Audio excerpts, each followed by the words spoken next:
Hi everyone, it's Becca from Becca Books and Bujo, and today I am filming my June deck of TBR game.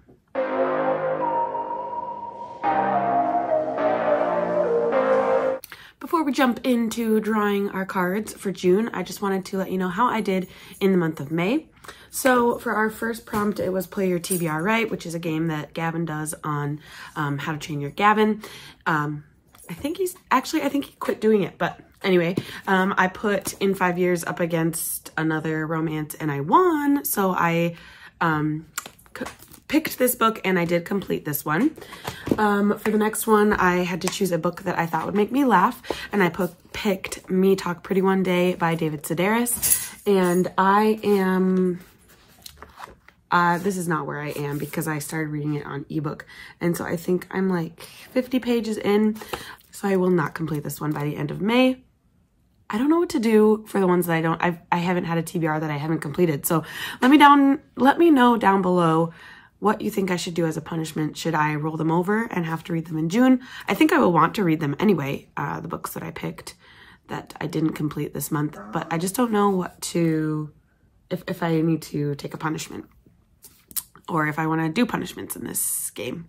Let me know what your ideas are for uncompleted books. Sorry, I had some chocolate on my fingers. Okay, next one was Queen, which is 2 prompts in one. And so they were a nonfiction and a baby pick. And Theodore picked I Thought It Was Just Me, But It Isn't by Brené Brown. Again, did not complete this one. Didn't even start it. I had every intention to tab it, read it, get some great insights from it, but didn't get to it. So then I had a book that I thought would make me cry, and I picked For One More Day by Mitch Albom. It didn't make me completely cry, but it did make me tear up a little bit, so cool. And for the last prompt, I had number in the title, and I picked The 7 Husbands of Evelyn Hugo by Taylor Jenkins Reid, and I did complete that one. So I did 3 out of the 5 prompts, but I missed 2. So I still don't know what to do in that case. Anyway, let's set up the board. So I didn't replace this 10 of Hearts prompt the last time, so we will just pick that. Okay, roll the dice. For this one, I will roll a set of dice, and I think I have 12 shelves that I have books on that I need to read, and so whatever dice I roll, whatever number I roll on the dice, 1 through 12, because I'd roll 2 6-sided die, I would have to pick a book from that shelf. And then we will pick a bomb book. I'm gonna take these prompts out of my little jar here and pick one. We'll go with this one. A Tree Grows in Brooklyn. I would be okay if the bomb book got picked. And we are running dangerously low on the cards. I think I'm gonna do this differently the next time around that I play, but we have a very small amount of cards left. And so the Joker could come up this time around. And if it does, I think I'd be okay with A Tree Grows in Brooklyn. But after I get through this deck, I am gonna maybe rework my rules a little bit and change things up a bit so I don't just have this few cards for when I play. So 5 cards, unless we get 3 of the same number in all 5 draws. So let's begin with draw number 1. A 3 of Spades. Contemporary. Easy. I forgot to mention, I am starting my Summer of Kristen Hannah journey this month for June, July, and August. And so I am planning on reading as many Kristen Hannah books as I can during these months. And so I'm going to pick one of her books for contemporary. Let me grab it. Okay, so for contemporary, I'm going to read Firefly Lane by Kristen Hannah. This one says, in the turbulent summer of 1974, Kate Malarkey has accepted her place at the bottom of the 8th grade social food chain. Then, to her amazement, the coolest girl in the world moves in across the street and wants to be her friend. Thule Hart seems to have it all: beauty, brains, ambition. On the surface, they are as opposite as 2 people can be. Kate, doomed to be forever uncool with a loving family who mortifies her at every turn. Thule, steeped in glamour and mystery, but with a secret that is destroying her. They make a pact to be best friends forever. By summer's end, they've become Tully and Kate, inseparable. It spans their story over 30 years, and they are each other's sounding point. They have many different storms in their friendship: jealousy, anger, hurt, resentment. They survive it all and have the courage to get through some hard times. So this one, I have seen that there's a new Netflix series out about Firefly Lane, so I think it'll be perfect for contemporary and a great start to my summer of Kristen Hanna. So great pick. Let's replace that prompt with person on the cover. Great. That can be done easily. Where's my deck? Okay, here we go. Ace of Diamonds. And you know, for this one, would normally be my TBR jar. Ace, here, TBR jar. But because it is Summer of Kristen Hanna and because I want to get all of her books read, I am going to quick put all of her books into a wheel and spin for you and see which one the wheel chooses for me. So I'll be right back. Okay, here we go. I am now seeing that I have 18 Kristen Hanna books that I have not read that I would like to complete this summer, and I did not include Firefly Lane in this wheel. So here is my wheel that I created. I am going to click to spin and see what it chooses for me. I hope it's one that I have, but if not, I will get it at the library. Cool. True Colors. Let me get that one. Here it is, the Gray sisters. Shattered by their mother's death when they were still very young, they've always banded together against the distant chill of their father. Winona, the oldest, needs her father's approval most of all. An overweight bookworm who never felt at home on the sprawling horse ranch that has been in her family for 3 generations. She knows that she doesn't have the qualities her father values, but as the best lawyer in town, she's determined to someday find a way to prove her worth to him. Aurora, the middle sister, is the family peacemaker. She brokers every dispute and tries to keep them all happy, even as she hides her own secret pain. Vivi-Anne is the undisputed star of the family, a stunningly beautiful dreamer with a heart as big as the ocean in front of her house. She is adored by all who know her. Everything comes easily for Vivi-Anne until a stranger comes to town. In a matter of moments, their family will be torn apart. The Gray sisters will be pitted against one another in ways that none could have imagined. Loyalties will be tested and secrets revealed, and a terrible, shocking crime will shatter both their families and their beloved town. With breathtaking pace and penetrating emotional insight, True Colors is an unforgettable novel about sisters, rivalry, forgiveness, redemption, and ultimately what it means to be a family. So I think I will love this one because there are 3 sisters in my family, and I feel like I will be able to relate.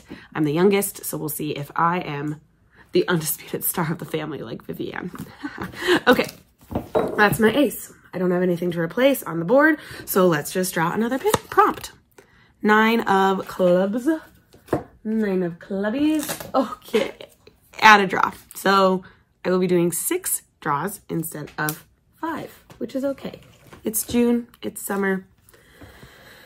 That'll be good. Let's replace the 9 of clubs. That's the first time I've ever had to draw 6, I think. So it's kind of exciting, something new. Mood read to replace that 9 of clubs. And let's draw a 6 of clubs. Okay. Okay, so this one is last letter to first letter. So I just picked True Colors.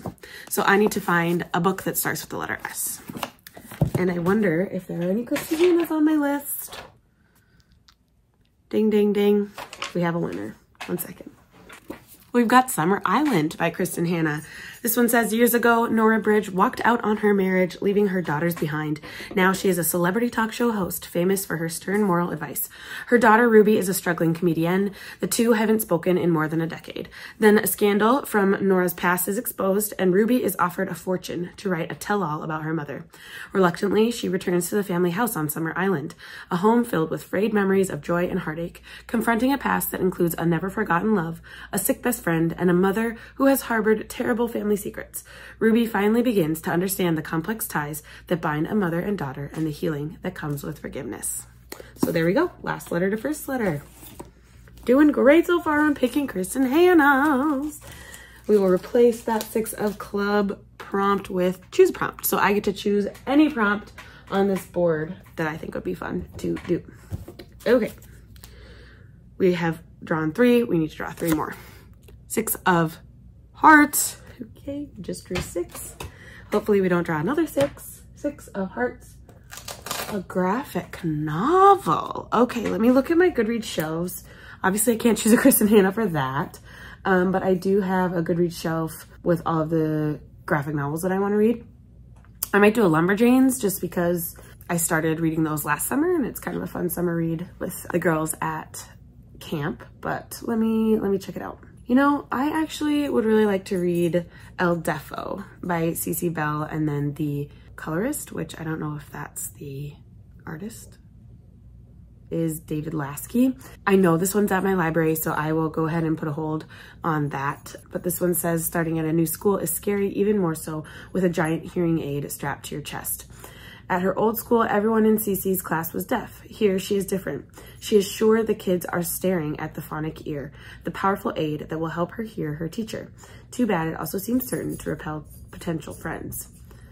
Then Cece makes a startling discovery. With the phonic ear, she can hear her teacher not just in the classroom, but anywhere her teacher is in school. In the hallway, in the teacher's lounge, in the bathroom. This is power, maybe even superpower. Cece is on her way to becoming El Defo, listener for all. But the funny thing about being a superhero is that it's just another way of feeling different and lonely.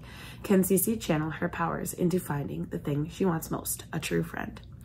I'm excited to add that one into the mix. Some of these are probably going to be hard hitting. Kristen Hanna always is. And so I'm excited to add El Defo by C.C. Bell to the list. Let's replace the 6 of hearts with pick 3 cards and choose one. So I would draw 3 cards, look at those prompts, and then decide which one I want to read. Okay, here we go. This is poll number 5, a 2 of clubs. Clubbies. A fantasy. Okay, we're back. Great. I've wanted to read this one ever since I hauled it, which was just a couple of weeks ago, but I will be adding The Night Circus by Erin Morgenstern onto my list for the month. This one, I believe, is about 2 young magicians, Celia and Marco, who have been trained to participate in the circus, but unbeknownst to them, it's a game in which only one can be left standing. So it sounds pretty interesting. I have a friend who read it and she said she wants me to let her know how I thought or what I thought about it, and so I'm going to give this one a read in the month of June for the fantasy prompt. Again, couldn't really do Kristen Hanna for that one, so it's okay to get something different in here. And then replacing the 2 of clubs, I will have LGBTQIA+ rep, which I like to get in most of my reads, but that one is just designated for that. So I have 1, 2, 3, 4, 5. Here is 6th prompt. A king. What is king again? Play your TBR right. Okay, so I will be putting 2 books against each other and playing my TBR. Let's get it set up. One sec. Here we are, everyone. Hope you can see. I have chosen to put a Kristen Hanna is the one I want to read, obviously. Magic Hour by Kristen Hanna. This one is set in the Pacific Northwest, in the forest, from deep within this old growth forest, a 6-year-old appears. Speechless and alone, she offers no clue as to her identity, no hint of her past. Sounds kind of more like a mystery almost, so that's good. And then I am going to put it up against a Kristen Hanna, but I'm gonna put one that I really don't want to read, which is Comfort and Joy, because it is a Christmas book, as far as I can tell. So I will put a picture of Comfort and Joy over here, and I will put 5 cards up, and let's see if I can win. So first card. A 4 of clubs. It doesn't matter what suit it is. Okay, I'm going to say that the next card's going to be higher. A 9. Great. But it's right in the middle. I don't know. I'm going to play Gavin's rule where I can swap, but I'm going to go with my gut and say it's going to be lower. Yes. 3. Okay. So, it's gonna be higher than the 3. The next one's gonna be higher. It has to be, right? Right? 8. Okay.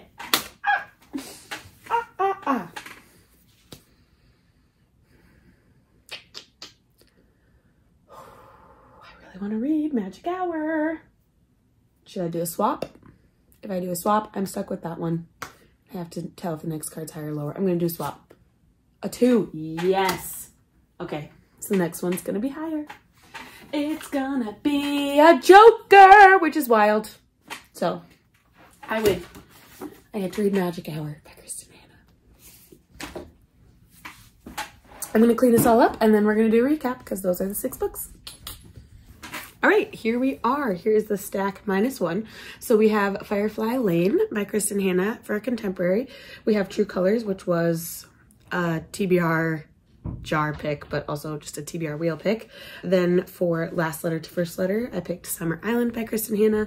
Then we've got the graphic novel El Defo. I'll put a picture. Then for fantasy, I picked The Night Circus by Erin Morgenstern. And lastly, for TBR Right, which I won, I have Magic Hour by Kristen Hanna. Kristen Hanna filled. It will help me toward my summer of Kristen Hanna. I'm really looking forward to it. Thank you so much for watching, everyone. If you liked this video, please give it a thumbs up. Subscribe to my channel if you haven't already. I would really appreciate it. I'm trying to get my channel to grow. And if you like the content that I put out, it would be great to have you subscribe and watch more videos of mine. Thank you again for watching, and we will see you in the next one. Bye.